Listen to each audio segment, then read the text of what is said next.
Hi everyone. Today I'd like to encourage each one of you watching over here.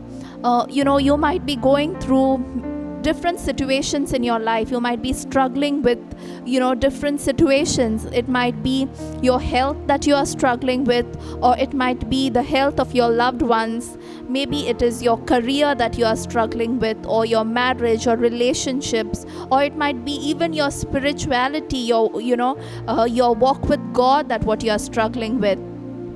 You might be on a complete downer, but that is not what we have to focus on. We have to focus on the love of God. You know better what situation you are going through right now.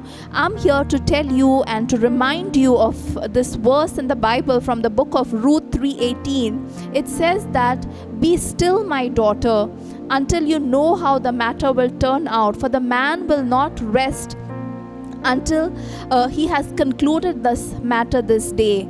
So I would like to say that in whatever situation you are going through, just be still, just remain still.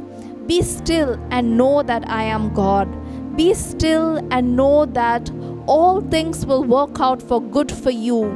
He's going to take, He's going to, all the good things, the bad things, He's going to take it all and turn it out for good for you. All you need to do is just sit still.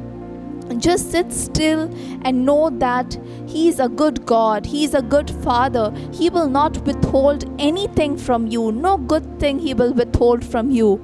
All you need to do is just rest. If you rest, He will not. If you rest, He will not, until He has concluded the matter for you in your favor.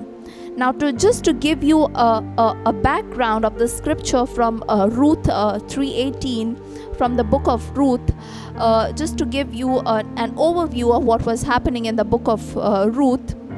Naomi was talking to Ruth about Boaz, and Boaz was a very wealthy man. He was a man with a lot of fortune at that time. He owned a lot of land in Bethlehem, and not to forget, he was a very loving man. He was a gentleman.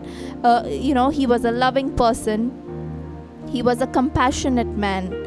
And Naomi had, she had moved away from Bethlehem during that time. And when she lost her family members, when she lost her husband, her children, she came along with her daughter-in-law to Bethlehem. And that is when she realized that, she lost her husband's inheritance.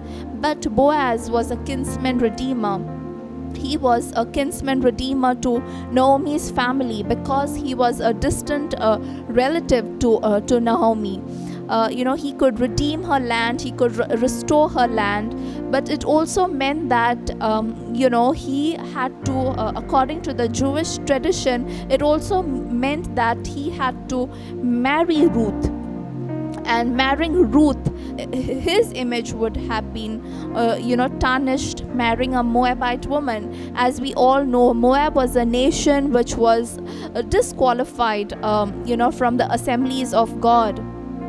And when Naomi told Ruth about Boaz, Ruth didn't know how Boaz would react, or whether he would marry her or no.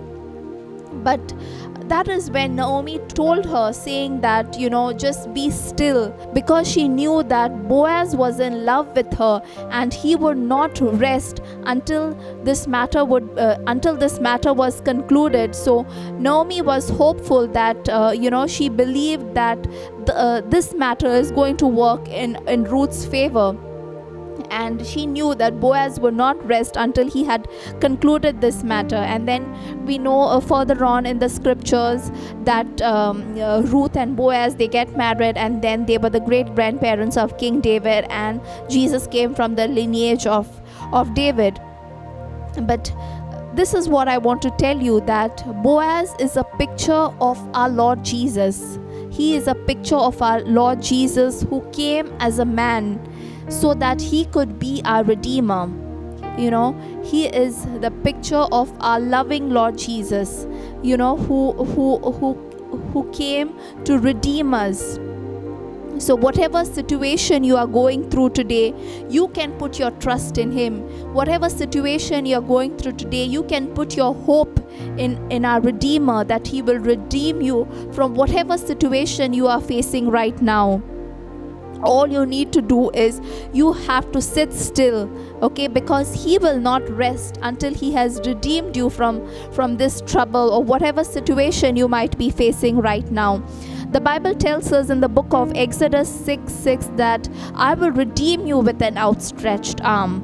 And that is literally what our Lord Jesus did for us. He redeemed us with an outstretched arm on the cross. He redeemed us from sin. He redeemed us from sickness. He redeemed us from poverty. He redeemed us from all the things which are, he redeemed us from oppression and everything else, so that we could live a victorious life, so that we could be more than overcomers. That is what our Lord Jesus did for us on the cross. He made us victorious. He made us more than conquerors. As we stay in his rest, the Lord will cause all things to go well with us. All we need to do is just rest in him, just realize our identity as sons, realize that he dwells in us and we dwell in him, and he will not let us, he will not let our foot stumble. He will see that we are victorious in whatever you are going through right now. Okay, the Bible also tells us in the book of Psalms 127 verse 1, it tells us that unless the Lord builds the house, the laborers labor in vain. And unless the Lord watches over the city, the watchmen stay awake in vain. So the Lord is building your house right now.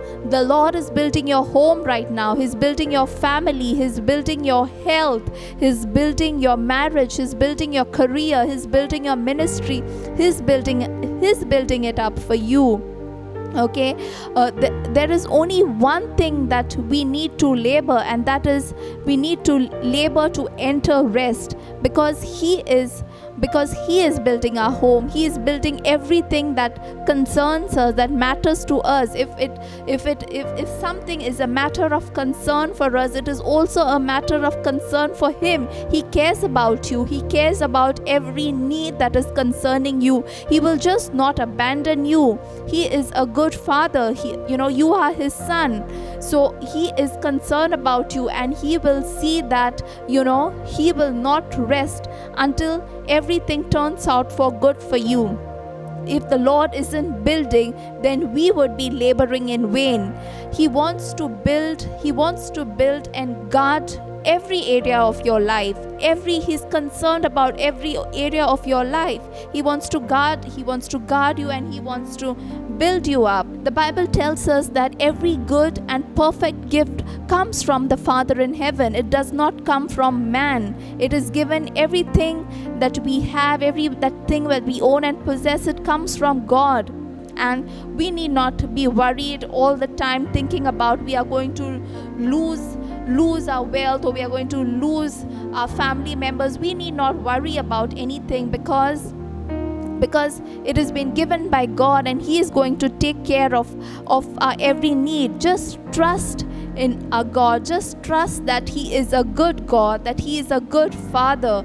Just trust that, just know and come to the realization that you are his son and that he lives in you. And if something ever does not work in your life, if something does not work right, just know that he is all out here setting up something better for you. Hebrews 4:11 says that let us labor to enter into rest. We see in the ministry of Jesus, Jesus was a man, Jesus was more active, and he accomplished more things in a day than anybody else. Yet he was a man of rest. he went and he calmed the storm, and he calmed the storm. He withdrew from the crowd just to pray, or he spent long hours in prayer. He rested in his Father. Okay, he would go to the mountains and pray. So this same Lord Jesus Christ, he wants you to cast all your cares upon him, because he cares for you. The more you rest in him, okay, the more he works. All you need to do is just rest in him, because if you rest, he will able to work for you. Okay, so I would say, stop struggling in your life, stop struggling, and being a part of the rat race. Of course, you need to work hard, you need to be determined at your work. If you are an employee, you need to be a good employee, you need to be a good son, a good daughter to your parents. You need to do all of that. You need to be dedicated at all times. Rest does not mean that you would spend like 8 to 12 hours sleeping and doing absolutely nothing and say that I am resting and just say God is going to do everything. That is not what is rest. Okay, all I'm saying is that we have to be at rest from within. Do not be a person of war. Like if we see in the Bible, the story of King David. David wanted to build a temple for God. He wanted to build a temple. But what God tells him, that you will not be able to build a temple because you are constantly at war. You're constantly fighting battles. But your son Solomon will build a temple for me, because he will be a man of rest. I will cause rest to come in his life. So let us be like Solomon. Let us be at rest. Let us come to a place of quietness and realization that when you sit still, the man will not, he will conclude the matter for you. When you sit still, when you rest, he will not rest, okay, until he has concluded the matter for you. I encourage you to be like Solomon, to be a person of rest. Okay, Solomon was a man of wisdom. We cannot flow in God's supply of wisdom until we rest in him. We know there's this passage in the book of Luke, in Luke 10 verse 38, about the story of Martha, Mary and Jesus. When Jesus goes to visit Martha and Mary, Martha was there. She was busy working in cooking and doing the other things, whereas Mary was not bothered about anything. She was sitting at the feet of Jesus. Okay, so and Jesus and Martha goes there and she complains about she having to do all the work. But and Jesus tells her, he asks her, what are you doing, Martha? Why are you so busy? What are you so busy with? All you need to do is just come here, just come in my presence, just be in my presence, like how Mary is in my presence. Just come in my presence, just be in my presence, because in my presence there is rest. In my presence is everything that you need. The Bible says that in my presence the mountains will come crumbling like wax.